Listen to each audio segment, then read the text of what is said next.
Let's look at this question of the ugly little fetus. Identify membrane A. That will be your outside layer there, and it's the chorion. Remember, amniotic egg is also the chorion. Part D, yeah, at the bottom of the uterus. It's the uterus, people. It's not the vagina. So this will be your cervix, not the vulva or the vagina. It's the cervix.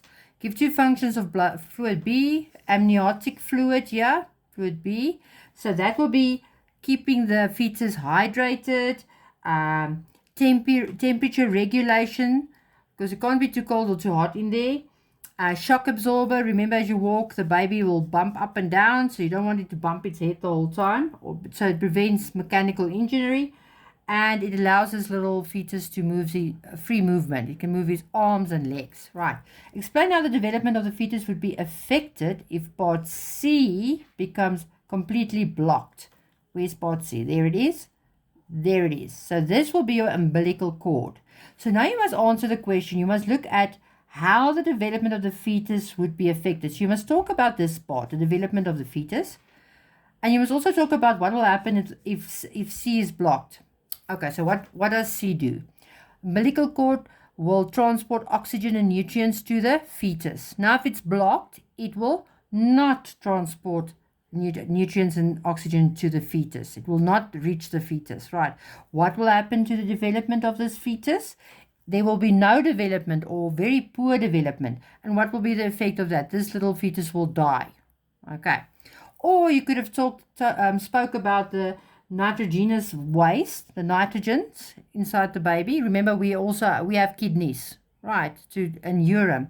So now this nitrogenous waste will always goes out this way to the placenta. Now it will not be secreted or excreted. So it will build up in this little fetus. And when it builds up, it's like poison. Then this fetus will have very poor development or he will die. Right. So, yeah, it's 3 marks. So, it's 3 things there. Name 2 systems in a human body whose function is served by region E during gestation. Where's region E? There's region E. This is the placenta. So, what does the placenta do? That's what they want to know. Name 2 systems in the human body. So, what is the placenta now doing for this baby that our bodies are doing for us? Firstly, digestive system, right? Because nutrients is going there. Gaseous exchange, oxygen is going there, CO2 is going out. Excretory, remember the nitrogenous waste is going out, okay? And it's also like an immune system for the little fetus. Last one here, describe the development of a fertilized ovum until implantation occurs. Right, so you must now see where it starts. It starts from the fertilized ovum. So we start from the zygote, ne? So the diploid zygote is formed. It's 5 marks. It divides by mitosis into a ball of cells. And when you get your ball of cells, what do we call it? A morula. And what happens to that morula? It divides further through mitosis.